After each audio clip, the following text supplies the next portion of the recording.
Welcome to My Mom Thinks I'm Cool. In this episode, I'm going to be sharing some of the films that I watched during the month of April. And you can be sure that every film that I talk about is one that I think that you may want to check out. Because here on My Mom Thinks I'm Cool, we like to share the art that we love and enjoy. Because with so much content to discover, why not just focus in on what you love and share it? So first up, the month started with watching a BBC adaptation of Smileys People, which is from 1979 and stars Alec Guinness as George Smiley. Smileys People is an adaptation of the John le Carré novel and is the end of the Carla trilogy that he created. Now, I made the mistake of watching this without having watched Tinker Tailor Soldier Spy before, and I've never read any John le Carré, so I was a little lost for about 3 episodes till I could really get my feet grounded in what was going on. But it was a really wonderful adaptation. The screenplay itself is co-written by John le Carré, so it's staying very true to the source material.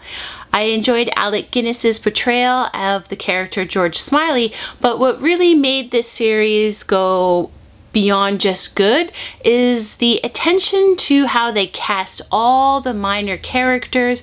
Everyone gave a wonderful performance and every actor really suited the character that they were supposed to portray. So we got this out from our local library, and again, it was a BBC series in the late 70s, but it was also played on PBS, so it's one you may want to check out if your local library has, because a lot of them tend to carry these BBC or PBS productions. From there, at the end of the month, we actually sort of bookended it with John le Carré and Alec Guinness. So on Kanopy, a streaming service that's free if your local library has it, I watched Tinker Tailor Soldier Spy with Gary Oldman, and I have to say I wish I had sort of reversed it and watched that first, because it made some of the scenes in Smileys People have more resonance if you'd seen Tinker Tailor Soldier Spy first. But I really enjoyed the film, and I liked watching these 2 different approaches to the character of George Smiley. I have to say that Gary Oldman seems to bring a bit more warmth to the character than Alec Guinness does, but I can't speak to which one may be more true to what the characters like in the book, because as I said, I have not read them, but they both give wonderful performances. I think you can tell that Gary Oldman probably was aware and had watched Alec Guinness's performance, because you see a little bit of that performance in his performance as well. So once again, I really enjoyed that film. And we also watched The Lavender Hill Mob on Kanopy, which is a really fun heist movie starring Alec Guinness, and I decided to watch this one because I wanted to see another film by the screenplay writer of a film I'm going to discuss just a little later in this episode. But The Lavender Hill Mob is a really likable, fun romp that has to do with a gold heist. Next up is the film Escape in the Fog, which is one of the films that's part of the Indicator Film Noir box set number 1, which I am working through. I really enjoyed this film. It features a prophetic dream that may just save the day, and I liked that use of a plot device. And then the scenes that do have the fog in it really does add a dreamlike quality to the film. This is a B film noir that's just a nice tight script and isn't too long. I really enjoyed watching it, and I would recommend checking out Escape in the Fog if that's something that speaks to you. And then I also watched from the same box set the film The Undercover Man, which stars Glenn Ford, and the movie itself is, you can tell, inspired by Al Capone and how they arrested Al Capone. So Glenn Ford himself plays a tax accountant that works for the government, and he's trying to bring down a mob boss. What I really enjoyed about this film is there is a storyline that has to do with a grandmother and a granddaughter who have to go to Glenn Ford's character and sort of plead for him to continue his investigation, to not let this mob boss and his gang get away with everything that they are doing, because Glenn Ford himself is sort of torn between should he just give up on this he can't seem to make any headway on the case and he wants to live a more safe home life with his wife, or should he continue on to try to capture this mob boss? I thought that part of the story was really beautifully done, and Glenn Ford gave a wonderful performance. So again, if that sounds like something that would interest you, I definitely would recommend checking it out. Also from Indicator, I watched The Reckless Moment that stars James Mason. I picked this up because I just really enjoy James Mason on screen. I love his voice and I just love the way he carries himself. So I picked it up. I didn't really know much about it, but it was a really wonderful film. It has to do with following a woman who's trying to keep her family together while her husband is out of town for quite a while, off on work, but it also alludes to how her husband was away for a long time during the war. So I think in many ways it's sort of showcasing that role of the woman trying to keep the house together when the husband is far off. And the story itself is dealing with a blackmail situation that the wife has to try to deal with and protect her family from.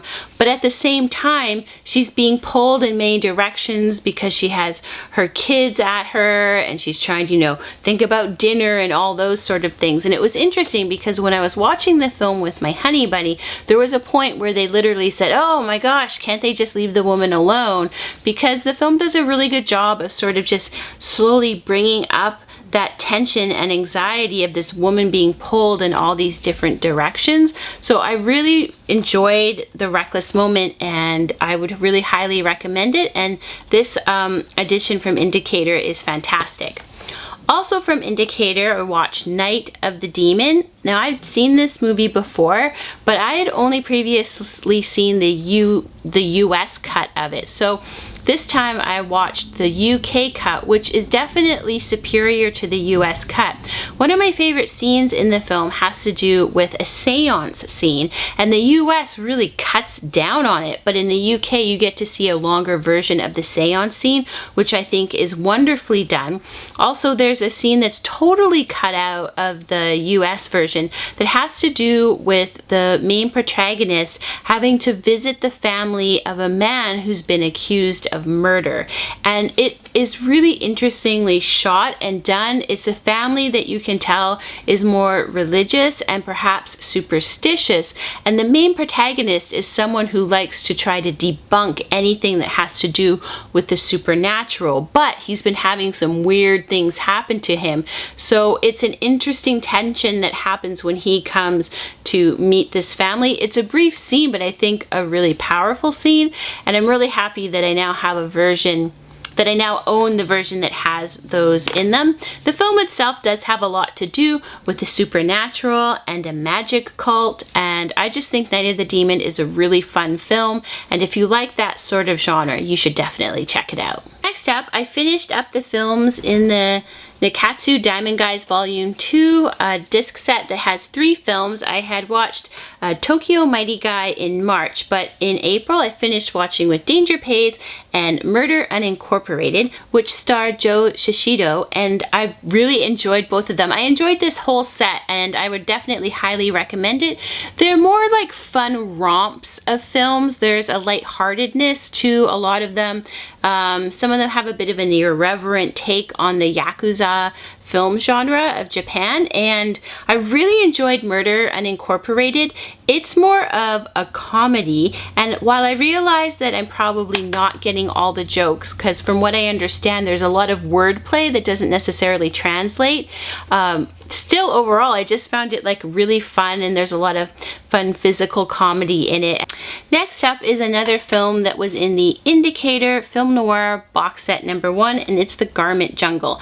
And this film focuses on the attempts to get a dress factory unionized, and is really looking at how at the time when they were working to get unionization in the garment district in New York City, some businesses would hire the mob and gangsters to threaten employees so that a union would not happen at their workplace. And in this film it even features murder that takes place to keep unionization away. So I think I really enjoyed it just from looking at that storyline. And it's, again, a B film noir, so nice and short. This film itself is one of those movies that had a lot of production drama behind it. There was a switching of the director near the end of the film. So I think the film itself is maybe never comes to the true fruition that the different people had a vision for. It is maybe a bit of a mix of those things. I did still find it very enjoyable and think it's really worth watching just for following that storyline of how hard the people had to fight to get unions in their workplaces. So next up, I'm slowly making my way through the Cold War Creatures box set from Arrow Video. For a long time, all my stuff was in storage, including my Blu Ray player. So it's sort of fun because now I'm able to go to the stuff that I've been meaning to watch for quite a while. And one of them is this box set. So I watched Creature with the Atom Brain, which involves a storyline where there are bodies that are manipulated in some way so that they come back to life and then are under the control of a mobster who wants to seek revenge on all those who squealed on him. It's just a fun movie that, you know, again, also has that anxiety around new scientific discoveries and those discoveries falling under the wrong hands and what can happen. But it's also just a really fun romp. So I would recommend that if you enjoy those B sci-fi type movies, this is a really fun one. And then also from that box set, I watched The Werewolf. And I just really enjoy well-made werewolf movies because they always have this tinge of melancholy to them because you can't help but feel empathy for the werewolf character, and this is definitely one of those ones where that happens. And I really enjoyed the makeup that they used for the werewolf. So both of these are in the Creatures from the Cold War box set that I'm making through. I have 2 more films left to watch in it. Next is another Indicator release, which is the film The Damned, which features a really wonderful performance from Oliver Reed in it. The film itself has to do with some mutant children who at first seem kind of creepy. And let's be honest, the Brits know how to make movies about creepy children. I really enjoyed this film for Oliver Reed's performance. There's something about it that's always a little unnerving when he's on screen, so you're always worried for the other characters who are in scenes with him, and also for his character himself because he seems so troubled. So I would definitely, if you are a fan of Oliver Reed or Brit films about creepy children, I would definitely recommend checking out The Damned. So I was then looking for something a little more lighthearted to watch because a lot of the films I had previously been watching, even though they had maybe a bit of a fun take, there were some serious themes.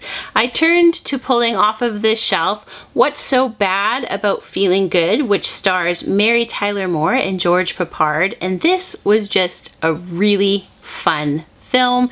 I mean, it has a different sort of relevance now than maybe it did, you know, just a few years ago, because the film itself involves a epidemic that takes over New York City.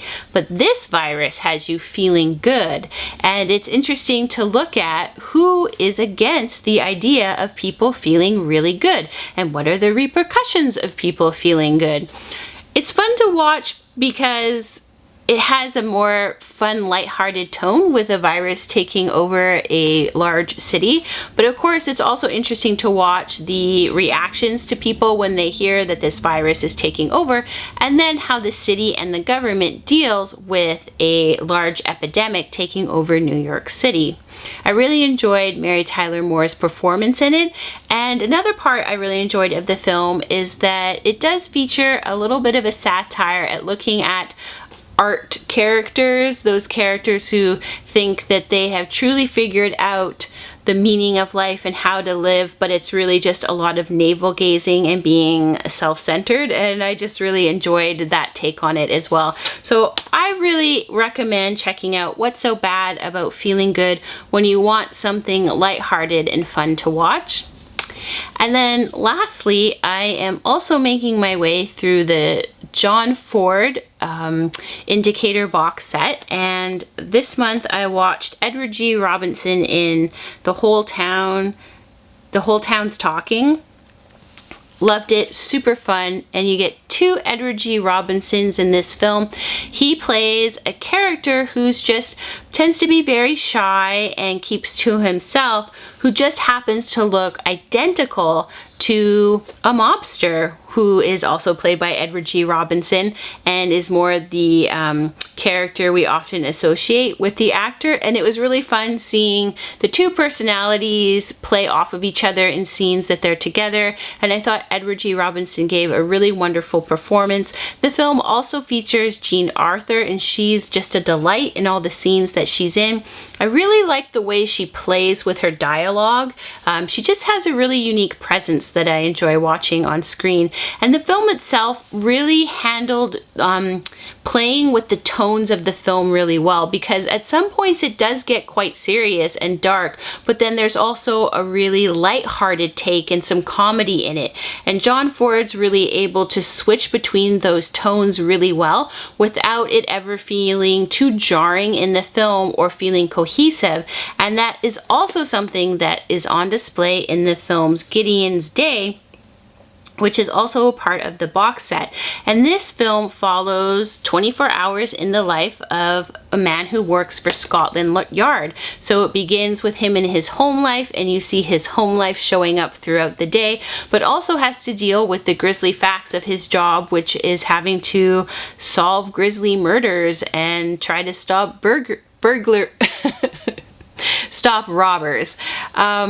So I really enjoyed this one too, for the way it handled the tone between those two, comedy and then tension. It was really well done, and that's where I saw that the screenwriter was T.E.B. Clarke, and I wanted to check out more work that they had done, and that's how I ended up watching Lavender Hill Mob, because they were a screenwriter on that film too. And there's just an interesting lightheartedness that comes across in still serious situations in both those films. So I really appreciate the work of that screenwriter and discovered them during the month of April. So those were some of the films I watched during April. I hope that you found something that maybe you'd want to check out. Have you seen any of these movies? Please comment down below which ones you liked or which ones you may want to check out. Thanks so much for watching My Mom Thinks I'm Cool. If you like this video, please give it a thumbs up, subscribe down below, and hit the bell so you always know when there's a new video. Once again, thanks so much for watching. Bye!